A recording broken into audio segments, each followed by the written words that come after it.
Hello everyone, কেমন আছেন সবাই? আশা করি ভালো আছেন। আমার আজকের ব্লগে আপনাদের স্বাগত। আজ 8 তারিখ বুধবার, আর আজকের দিনটা কেমন কাটলো সেটাই আপনাদের সাথে শেয়ার করব। চলুন শুরু করি আমার সকালটা দিয়ে। আজ আমার ঘুম ভেঙেছিল সকাল 6:30টায়। সত্যি বলতে কি, আমি যদি একটু দেরি করে উঠি তাহলে পুরো দিনটা যেন এলোমেলো হয়ে যায়। কাজগুলো ঠিকমতো হয় না, আর নিজের মধ্যেই একটা স্ট্রেস কাজ করে। তবুও সব দিন তো আর একরকম যায় না। কোনো দিন টাইমে উঠি, কোনো দিন স্বল্প বিস্তর দেরি হয়ে যায়। তবে চেষ্টা করি ধীরে ধীরে সব কাজ শান্তভাবে করার। ফ্রেশ হয়ে নিজের জন্য একটা হেলদি ড্রিঙ্ক বানালাম। জিরে আর মৌরি দিয়ে জল। 1 কাপ জলে সমপরিমাণ জিরে আর মৌরি দিয়ে 5 থেকে 10 মিনিট ফুটিয়ে নিই। তারপর ছেঁকে চায়ের মতো করে খাই। এরপর রাতের বাসনগুলো ধুয়ে নিলাম।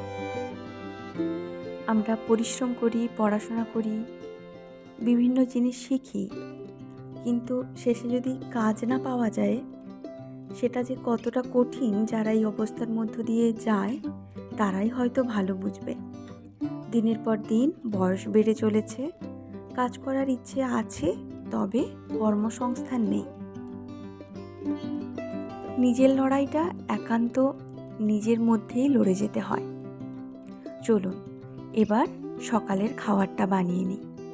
আজ বানালাম ব্রেডের ওপর শসা, পেঁয়াজ, টমেটো, গাজর আর সেদ্ধ ডিম দিয়ে।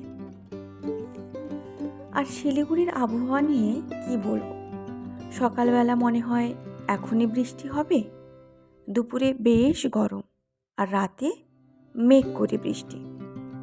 সত্যি বলুন তো, কেউ যদি সকালে জিজ্ঞেস করে ওয়েদার কেমন, উত্তর দেওয়াই মুশকিল।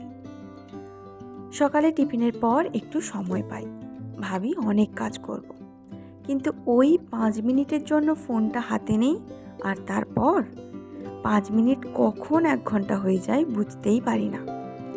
তারপর সারাদিন একটা গিল্ট ফিলিং।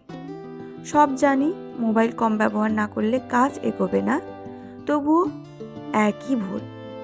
প্রতিদিন অন্তত 10 মিনিট করে স্ক্রোলিং কমাবো বলে মনে করেছি, দেখা যাক কত দূর হয়। চলুন এবার রান্নার দিকে যাই। আজকের মেনু খুবই সিম্পল কিন্তু হোমমেড আর হেলদি। লাউ শাক দিয়ে একটা তরকারি বানালাম। এই লাউ শাকটা আমাদের বাড়িওয়ালা দিয়েছেন। তার সাথে গাজর, আলু, বেগুন দিয়ে মিশিয়ে রান্না করেছি। আর করলাম পনির, খুব সাধারণ, টমেটো, আদা, সর্ষে বাটা দিয়ে। আর শেষে টক মিষ্টি আমের চাটনি। একদম সিম্পল কিন্তু টেস্টি একটা লাঞ্চ। আজকের ব্লগটা এখানেই শেষ করছি। আপনাদের দিনটা কেমন কাটলো অবশ্যই কমেন্টে জানাবেন। ভিডিওটা ভালো লাগলে লাইক করবেন, আর নতুন হলে অবশ্যই সাবস্ক্রাইব করতে ভুলবেন না। আপনাদের সাপোর্ট আমাকে এগিয়ে যেতে সাহায্য করে। আবার দেখা হবে পরের ব্লগে। সবাই খুব ভালো থাকবেন, নিজেদের খেয়াল রাখবেন।